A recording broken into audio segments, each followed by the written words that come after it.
Welcome to AutoComplete. This is CNET Roadshow's weekly podcast about what's latest in automotive and technology and the collision, if you will, between the two of them. This is episode 7 for February 25th, 2016. I'm Brian Cooley. Let's start off with a closing end of a story we were talking about last time, and this is unfortunate resolution for you 2016 Civic owners. There is now a formal recall. This is the issue with a part of the engine where something called the pin that goes in the piston and connects it to the connecting rod. We ran you through a diagram of this last week. That pin may not be clipped into place, which can be kind of catastrophic. You do not want that thing loose inside of a running engine. So what they've got is about a 42,000 car recall now, 16 Civics. Here are the production dates. You can look this up on that plate in your car. They were made between September 22 of 2015 and February 3rd of 2016. So these cars just ended production with the fault. Now here's the details. They will inspect, repair, or replace your entire engine if they need to, or repair it by going deep inside of it at no cost, of course.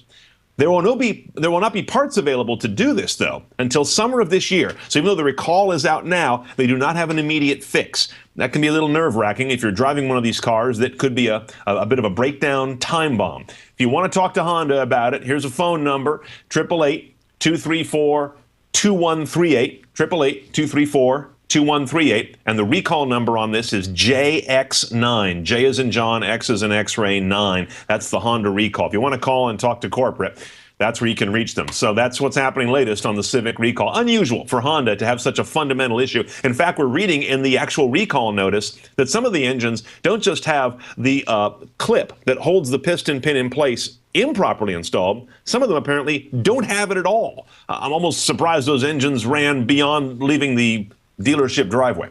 Let's talk about some more recalls. Toyota's got some seat belts under recall. 1 million vehicles. These are going to be, as we understand it, going to be fixed with a little cover where the belt goes in and out of the retractor, and it's getting frayed there. But it's a fair number of vehicles, and 1 million is nothing to sneeze at. It should be an easy fix. These are primarily RAV4s, 06 to 2012, and RAV4 EVs, 2012 to 2014. If you've got one of those, you got a seatbelt recall looking at you. Takata airbags, as if they could recall any more of these, they have. It is now being speculated that Takata's airbags may be recalled from the current 29 million expected defected ones out there. These are the ones that will blow in your face and spray shrapnel around the car. That 29 million could actually be 120 million recalled airbags because of this dangerous defect. This is according to a report that Reuters put out this week, talking to some sources in the U.S. government regulatory bodies. They have not stepped it up to that level yet, but that would be an amazing recall. 120 million bad airbags. It's almost incomprehensible how Takata gets through that. They've already got other competitors lined up that are helping them make replacement airbags. They can't begin to dig out of this with their own production, and they still seem kind of mystified about why it even happened, which you just don't want to hear from a company that makes airbags. On a better front, here is an innovation piece of news that I love.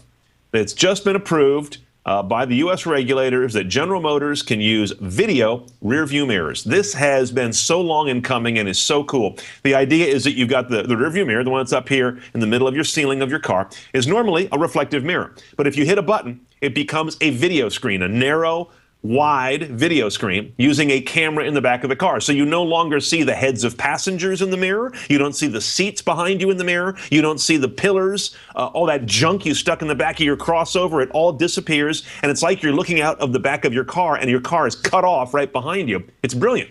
It's not that clever. It's just rear view camera technology used another way on another screen, but U.S. regulations didn't allow it. Now they do. This is great. It'll be coming out on the Cadillac CT6, the XT6, and also on the Chevy Bolt, which is going to be their new affordable compact electric car. The next step is, when can they start replacing side view mirrors with cameras as well? That could be trickier. A lot of the Roadshow crew is heading off to the Geneva Motor Show in the next day or two. Here are some of the stories we're looking for. In addition to what we talked about last week, we've got some new word of a possible compact Audi crossover, the Q2. A very small vehicle that is going to be a new, smaller compact level for Audi. They got nothing quite like this below Q3, obviously, based on the platform, we believe, of the new latest Golf. Interestingly, they had to go into a little bit of negotiation with Fiat Chrysler to call it the Q2 because Alfa Romeo has had a trade name on Q2 for a while for a limited slip differential. So they had to work that out, and now they can use the name Q2. We may also see a likely related new Volkswagen crossover at Geneva. Again, it's probably going to share some bones with that new Audi Q2 if we do see that. And here's a story, not coming out of Geneva, but it's on the new car bucket, the new future concept car bucket, is the possible return of the BMW 8 Series. This is a very polarizing car. You either think it's one of the coolest looking cars ever, that would be me, or you think it's one of the douchiest cars ever. That would be a lot of people also. This car really had a weird kind of reputation and personality, if you will. It is, of course, being expected to come out to do battle head-to-head with the Mercedes S-Class Coupe, which is a new and much buzzed-about entry from Benz. The 8 Series has been gone for 16, 17 years now. So this is not imminent. We may see a prototype or a concept on the show circuit in a couple of years, but the word from Autocar is that they have heard rumblings of concrete evidence that the 8 Series is coming back. Let's talk about diesels. Volkswagen Dieselgate, got to touch on it every week. As we speak right now, this is Thursday, February 25th, there is a court hearing coming up today here in San Francisco where we're based, where the federal judge who is seeing over the class action suit against Volkswagen and against its suppliers, they're having a status hearing. What may come out of that is some interesting evidence as to how they're going to proceed along different avenues, who can be sued, and where the status is on the potential of a buyback program. A lot of the VW owners out there say, I don't want this thing fixed. I just want you to buy the car back because I don't trust the fix that you're going to put into it. So a lot of that is yet to be figured out. We may get some more information on that by the time you see this podcast because it's about to go on right now as we're taping the show right now live. No new news on the EPA or California Air Resources Board approval of VW's submitted fixes for your 2-liter TDI cars. They're still mulling it over by all the information we have. So I got nothing for you this week to report yet. As soon as we have it, we'll have it in the news section at Roadshow, at theroadshow.com. And of course, we'll dissect it in the next edition of AutoComplete as soon as we hear about that. And here's an interesting sidebar to the VW diesel story. We're hearing now from a German newspaper called Welt am Sonntag that Volkswagen is being incented by the U.S. government. It's not tied to Dieselgate. These are electric cars, but it's sort of a quid pro quo with the regulators in the U.S., according to one German newspaper, Welt am Sonntag, saying that, look, if you'll move your EV production to the U.S., which we want as the U.S. government, we may go easier on you with some of the sanctions around the diesel emissions thing. It's a weird tying, to be honest. They have nothing to do with each other at the technology level. They do have something to do with each other at the federal public air quality protection level, but barely. I mean, EV production is never going to unwind the damage done by this many diesel-spewing cars, certainly the number that have been going on around the globe. So interesting connection there. When we come back, I'll update you on a couple of great new things we have on Roadshow I want you to take a look at. And we're also going to take a look at the first car that knows how to dance over potholes when AutoComplete continues.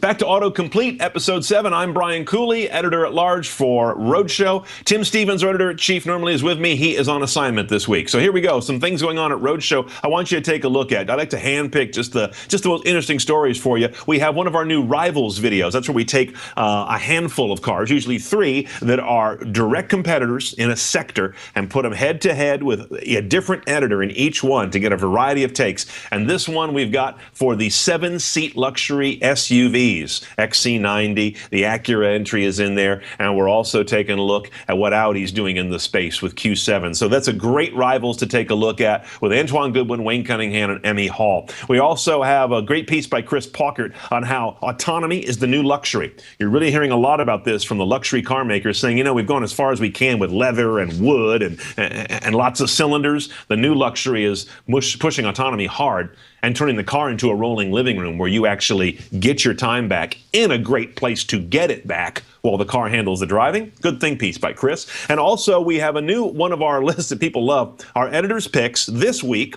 is $5,000 or less hot hatches. These are obviously well-used cars, but if you want to spend $5,000, well, $5 is possible too. $5,000 and get a really cool, well-used, but worth owning hot hatch from back in the day, we have a great list for you, all sitting over there at theroadshow.com. And last time I went to the 24 Hours of Lemons, I think I did see a $5 hot hatch as well. Okay, Ford's got a new technology that is taking advantage of adaptive suspension in a new way. We have a video of this over at Roadshow as well. You may have heard about this, but it's fascinating to watch. It takes the suspension active components that normally read the road and adapt to what's happening. It can pick up when a pothole is right there at the wheel and actually lift the wheel up a little bit, kind of pick it up and keep it from dropping down hard into that pothole and damaging the tire and the wheel. It's actually a brilliant way to minimize wheel and tire damage, especially as we go to low-profile tires. So this new Ford Fusion Sport for 2017 is going to have this ability, and it does it, interestingly, without cameras or sensors. That's what I found fascinating. I thought it was going to have cameras looking ahead, reading divots in the road, and then telling the suspension to pick that wheel up or keep it from descending too low. What it does is merely sample really quickly. It can tell every 2 milliseconds the trajectory of every wheel around the car. And if it can tell from one 2 millisecond slice to the next that that wheel is descending rapidly into something and the other wheels aren't, that says pothole. And it takes the suspension components and says, stiffen up and hold that wheel out of the pothole. Really interesting stuff. If you see it in the video, I think you'll be intrigued by the demo they did of how it works. We're focused on Geneva Auto Show, as I mentioned, coming up in a couple days, but New York Auto Show is coming up end of March, so we're starting to read that one for you. One of the more interesting rollouts there is going to be a new concept of the Acura MDX. And from one teaser photo we've seen, that's all we've got, it clearly has some facial DNA from the new NSX, like most of the Acuras will. That's why you do a halo car, is to trickle down its look, at least, to other cars. And also, very likely, is going to eschew the tried-and-true 3.5-liter V6 that kind of seems to power everything at Acura at some point. But that is very likely expected to be pushed out of the engine lineup, or at least not the majority engine on that new MDX. We'll keep an eye on that one for you. Let's take a run to Teslaville. There's always a batch of Tesla news every week. You cannot get a cordless charging Tesla from Tesla yet, as you probably know. But a company that makes cordless charging for cars is just about to add the Model S to their list of supported vehicles. This is a company called Eva Tram, and this is a kit you buy. It's an inductive charger you put on the ground, inside or outside. It works indoors or in your garage or outside in your driveway. And you adapt or have professionally installed an inductive coupler under the belly of your Tesla Model S. Now, that's going to make some people nervous right off the bat, since it's not a Tesla piece. But they'll start making it for Model S, for a rear-wheel drive Model S, shipping in April. Somewhere later in the year, if you have an all-wheel drive Model S, one of the more recent cars, it does 20 miles of additional range in for every hour, is what they ballpark the charge rate as. So it's a little slower charge, of course, than connecting this guy to a high current wall coupler, certainly. But it's a lot more convenient. That's the idea of inductive charging. You just drive on, lock the car, get out of there. Nothing to open and connect and run a nasty, wet, dirty cable to or anything like that. No pricing on it yet. They're just taking reservations at like $200 or $300. Now, here's what's interesting. In their FAQ, they say this will not void the warranty on your car. I think the key there is that installing it will not void the warranty on a Tesla, because that's federal law.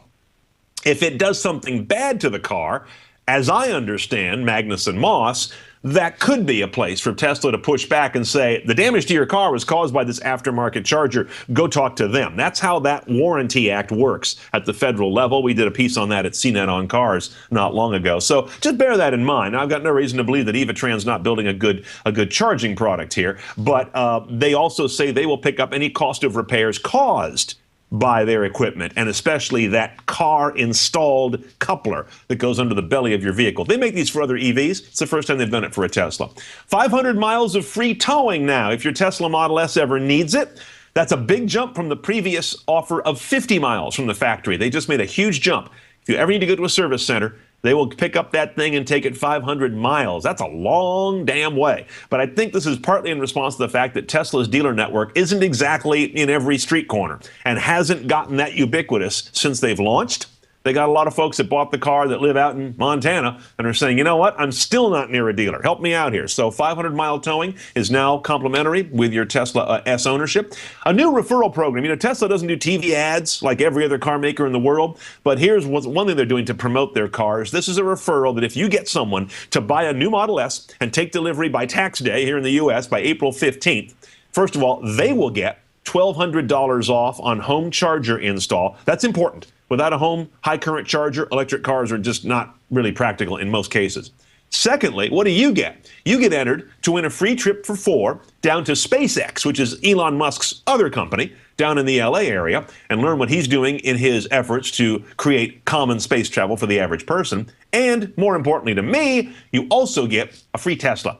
They will give you a Model X P90D, their new crossover electric with the dual motors. This is top of the line. That's the really cool part. You can have the trip. I want the car.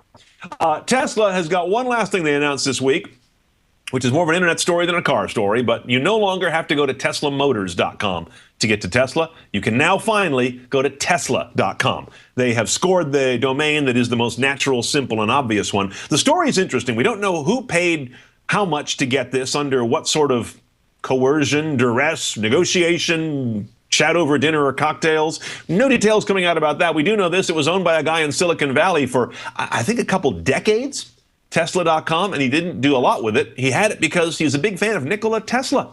And all of a sudden now he has transferred it to Tesla. I hope he got a nice fat check. That's it for AutoComplete, Episode 7 for this week. I'm Brian Cooley, Editor-at-Large. You know where to find all the latest, especially on that diesel hearing on Volkswagen that's going on today as we're taping. It's all waiting for you at theroadshow.com. See you next week with the latest on the intersection of cars and technology.